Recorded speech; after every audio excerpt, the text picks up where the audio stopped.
حضرت ابو ہریرہ رضی اللہ عنہ سے روایت ہے، انہوں نے فرمایا، انصار میں سے ایک صاحب نے آ کر عرض کیا، اے اللہ کے رسول، مجھے آپ صلی اللہ علیہ وآلہ وسلم کے چہرہ مبارک کا رنگ بدلا ہوا کیوں محسوس ہو رہا ہے؟ رسول اللہ صلی اللہ علیہ وآلہ وسلم نے فرمایا، بھوک کی وجہ سے۔ انصاری صحابی اپنے گھر گئے، گھر میں انہیں کھانے کی کوئی چیز نہ ملی، وہ کام کی تلاش میں نکل کھڑے ہوئے، دیکھا کہ ایک یہودی کھجور کے درختوں کو پانی دے رہا تھا۔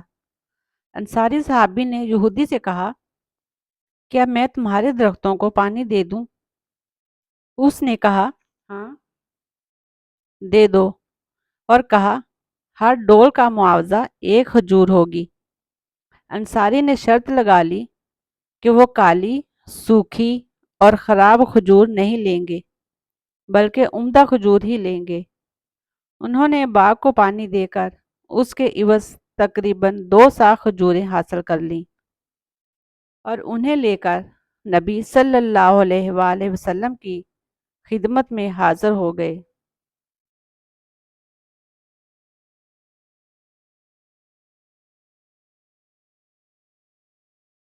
حضرت اسامہ بن شریک ثعلبی رضی اللہ عنہ سے روایت ہے، انہوں نے فرمایا، میں مجلس میں موجود تھا جب اعرابی نبی صلی اللہ علیہ وآلہ وسلم سے سوالات کر رہے تھے، کیا فلاں کام کرنے میں ہم پر گناہ ہے؟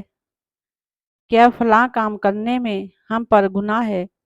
تو آپ صلی اللہ علیہ وآلہ وسلم نے ان سے فرمایا، اللہ کے بندو، اللہ نے حرج تنگی کو دور کر دیا ہے، مگر جس نے اپنے بھائی کی عزت میں سے ایک حصہ کاٹ لیا، یہی ہے جس نے گناہ کیا۔ انہوں نے کہا، اے اللہ کے رسول، کیا ہمیں اس بات سے گناہ ہوگا کہ ہم بیماری سے شفا کے لیے دوا استعمال نہ کریں؟ نبی صلی اللہ علیہ وآلہ وسلم نے فرمایا، اللہ کے بندو، شفا کے لیے دوا استعمال کیا کرو۔ اللہ سبحانہ تعالیٰ نے جو بیماری بنائی ہے اس کی شفا کے لیے دوا بھی بنائی ہے، سوائے شدید بڑھاپے کے۔ انہوں نے کہا، اللہ کے رسول، بندے کو سب سے بہتر چیز کیا عطا ہوئی ہے؟ فرمایا، اچھا اخلاق۔